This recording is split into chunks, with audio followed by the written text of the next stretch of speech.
In this lesson, we're learning how to solve linear quadratic systems. So if you remember from grade 10, we know the word linear means line and systems means more than one equation. So linear systems meant finding the point of intersection between two or more linear equations. In a linear quadratic system, we've got lines, we've got parabolas, and we're going to find the point of intersection between those two functions. So by the end of this section, we should be able to find solutions, which is the point of intersections, to systems of equations made up of linear relations and quadratic relations, and determine the number of solutions to a linear quadratic system.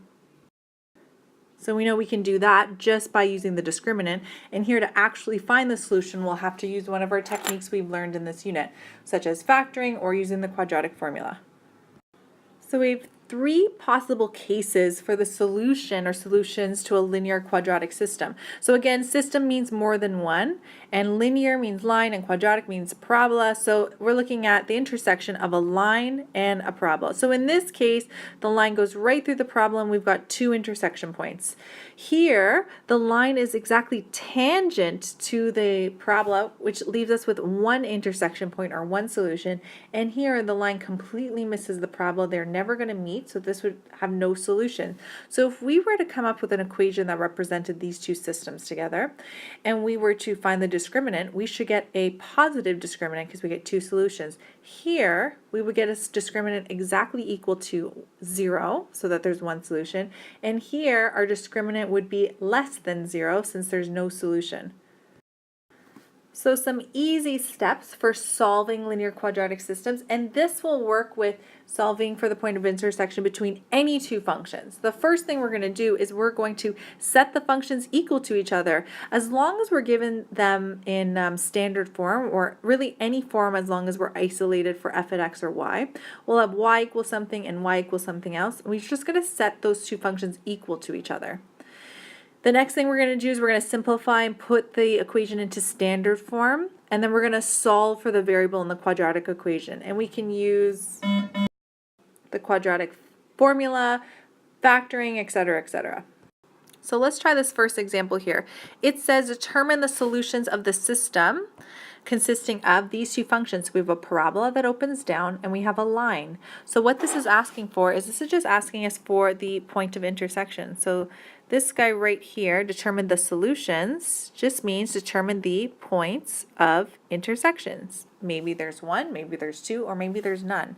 So following our steps, we're just going to set these two equal to each other. Remember, I can rewrite this as y equals negative 2x squared plus 10x plus 3. And then this one can be written as y equals 4x plus 7.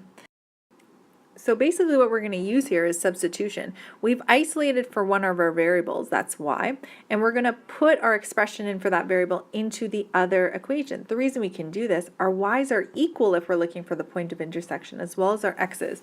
So we're going to set them equal to each other. So we've got negative 2x squared plus 10x plus 3 is equal to 4x plus 7.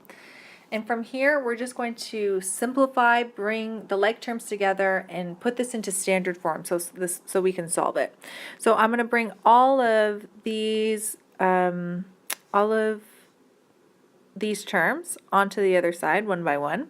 So we are going to have 0 is equal to, when I bring that negative 2x squared over, I'm going to have positive 2x squared. Then I have plus 4x. I'm bringing the 10 over and I'm going to have negative 10x. Then I have a plus 7 and I'm subtracting 3. So I'm bringing all of these terms onto the other side. So the resulting equation, we're going to have 0 is equal to 2x squared minus 6x plus 4. So now these x values here represent the points of intersection between these two functions here. So what we need to do is we need to see if these x values even exist. So it didn't ask us for the number of solutions, it asked us exactly for the solution. So here we can't get away with just using the discriminant. We actually have to solve for the points of intersection because that's what it asked us to do here. So we're going to throw in our values into the quadratic formula. Alternatively, since these numbers look really nice, we might be able to factor this. So taking a look here, I can see that I have a common factor of 2 that I can take out. So I'm going to rewrite this as 0 is equal to 2, take out the 2, so we're left with x squared minus 3x plus 2. Instead of keeping the 2 here, the other thing I could have done was just divided everything by 2. The reason I can do that is because I have equation. So I have a left side and I have a right side, which means I can keep everything balanced. So alternatively, I could have just divided this by 2, divided 0 by 2, and I would have just be left with 0 equals x squared minus 3x plus 2. So if we factor this guy, we are looking for two numbers that multiply to 2 and add to negative 3. So those numbers are going to be negative 2 and negative 1. So let's break this up into its factors. So we have 0 is equal to 2, x minus 2, and x minus 1. So we have our two solutions. Our first solution is that my first x value is 2 and my second x value is 1.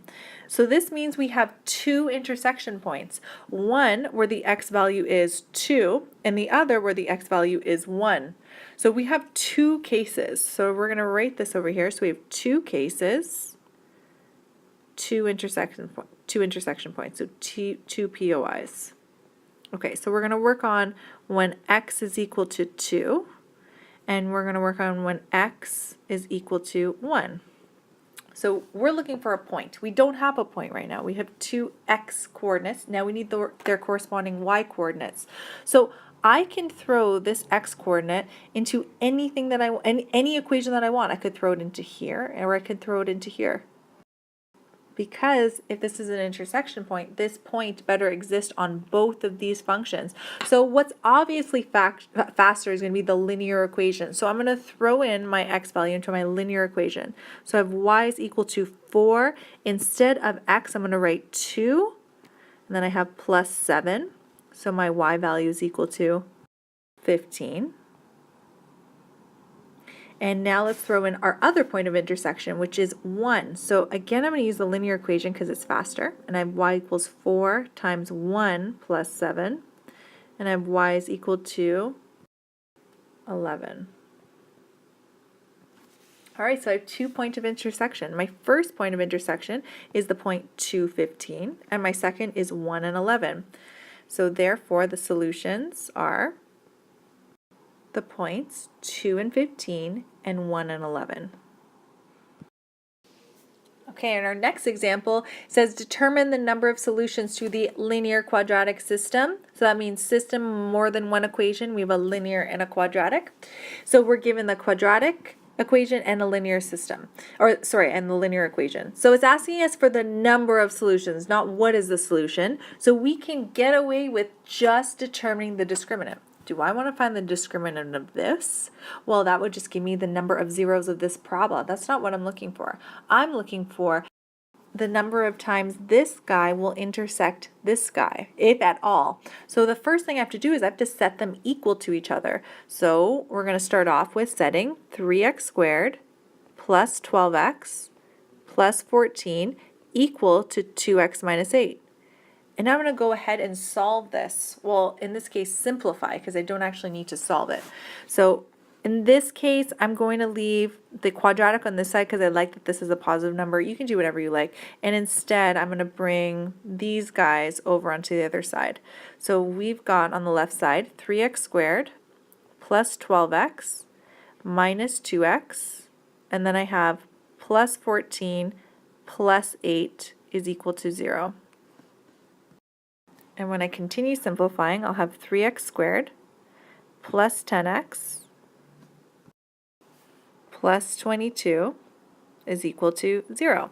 So if I go ahead and either factor this or use the quadratic formula, I will find the points of intersection of these two equations. However, that's not what the question asked me to do. I just have to determine the number. So why waste my time and use the quadratic formula when I can just use the discriminant? So I'm going to check the discriminant. So write yourself a reminder, the discriminant is b squared minus 4ac, and let's throw in our numbers. So our b is 10 minus 4, our a is 3, and our c is 22. So we're going to be left with negative 164. So since negative 164 is less than 0, then we know that there's going to be no solutions. So because our discriminant is less than 0, we've got no solutions, therefore no points of intersection. So in conclusion, since the discriminant is less than 0, there are no solutions or points of intersection to the system. So our last example is an application problem, and it's an application problem about something called skeet shooting. So there's a little bit of an introduction to skeet shooting. It's a recreational activity where the participants use shotguns and try to shoot down clay targets that are thrown into the air. So we know that these discs that are getting thrown into the air, anything that gets thrown into the air is going to move in the shape of a parabola or quadratic function. So here it assumes just that. So it says the height of a disc is modeled by the function here. So we know that that's the shape that's going to be in the shape of a parabola, where it defines our height. So its height is in meters and time is in seconds. The path of the bullet is modeled by this linear equation. So I guess we have to assume that because the bullet is being shot so fast that at first it's going to move in the shape that's approximately linear. It says how long will it take for the bullet to hit the disc? How high off the ground will the disc be when it is hit?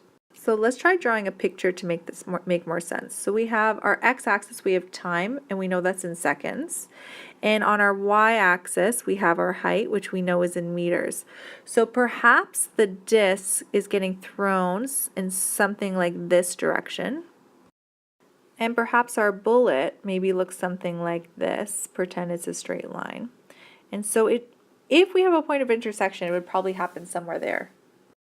So just like before, to find that intersection point, we have to set the equations equal to each other and then simplify so that we have an equation in standard form.